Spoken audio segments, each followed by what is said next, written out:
بسم اللہ الرحمن الرحیم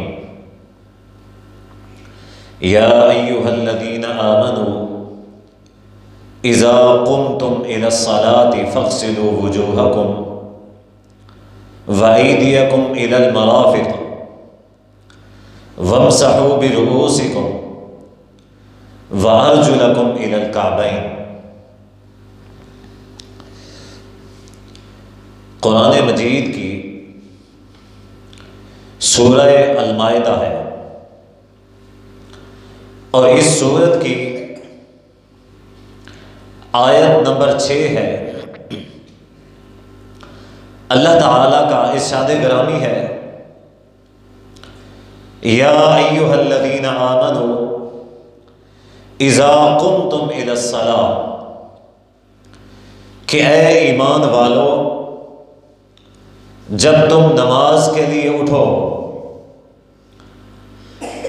تو فاغسلوا وجوہکم وایدیکم الی المرافق،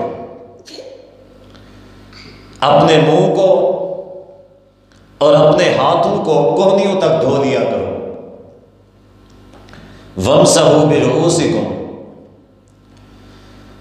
اس کے بعد اپنے سر کا مسح کیا کرو۔ وَأَرْجُلَكُمْ إِلَى الْكَعْبَيْنِ، سر کا مسح کرنے کے بعد اپنے پاؤں کو اپنے ٹخنوں کے اوپر تک دھویا کرو۔ یعنی کہ اس آیت میں اللہ تعالی نے وضو کی وضاحت فرمائی ہے، اور جن چیزوں کا تذکرہ اللہ تعالیٰ نے قرآن مجید کی اس آیت میں فرمایا ہے یہ وضو کے فرائض بھی ہیں۔ یعنی کہ فرائض ایسی چیز کہ جس کا کرنا ضروری ہو اور جس کے نہ کرنے کی وجہ سے انسان کا وہ عمل قابل قبول نہ ہو۔ جیسے وضو کے فرائض یہ ہیں، اب اگر ان میں کوئی چیز رہ جاتی ہے، کوئی چیز چھوٹ جاتی ہے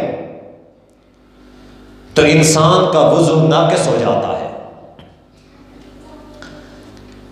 میں آج کے اس درس میں وضو کے احکام و مسائل پہ بات نہیں کرنے والا، میں صرف اور صرف وضو کے فضائل کے اوپر بات کروں گا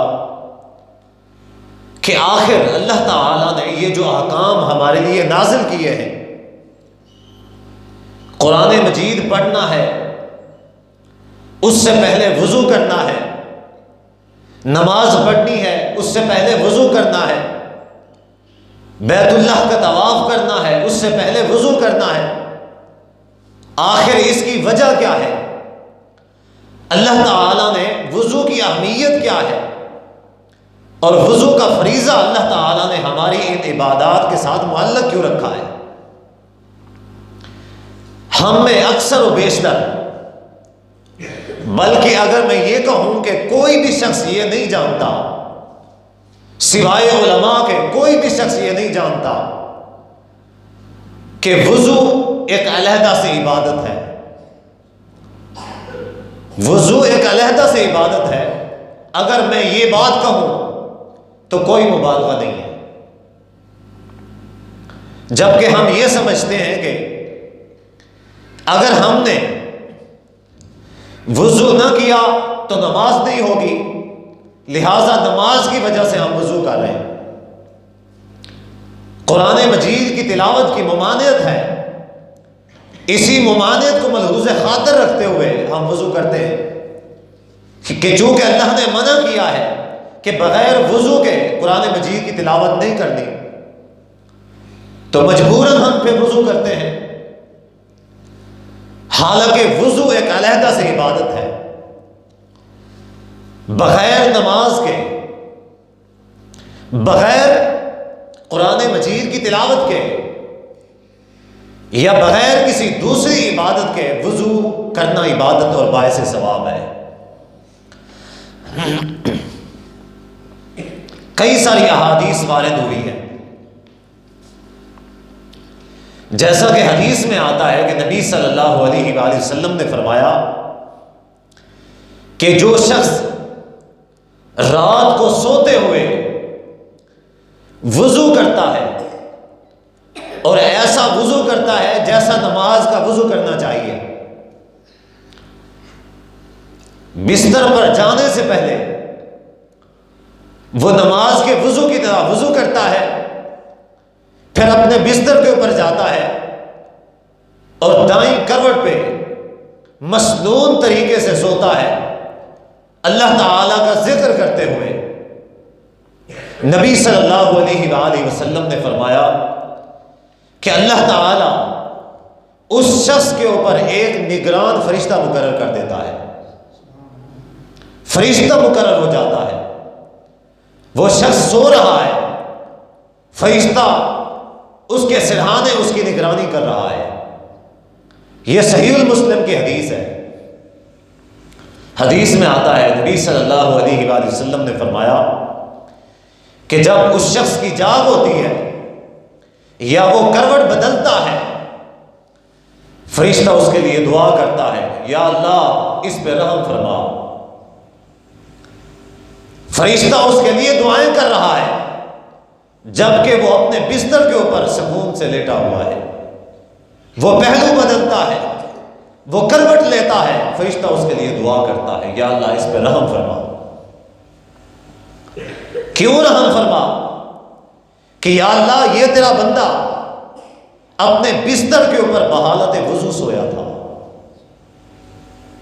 اللہ تعالیٰ کو پاک لوگ پسند ہیں۔ ان اللہ یحب التوابین ویحب المتطہرین، اللہ تعالیٰ کو توبہ کرنے والے اور پاکیزہ رہنے والے لوگ پسند ہیں۔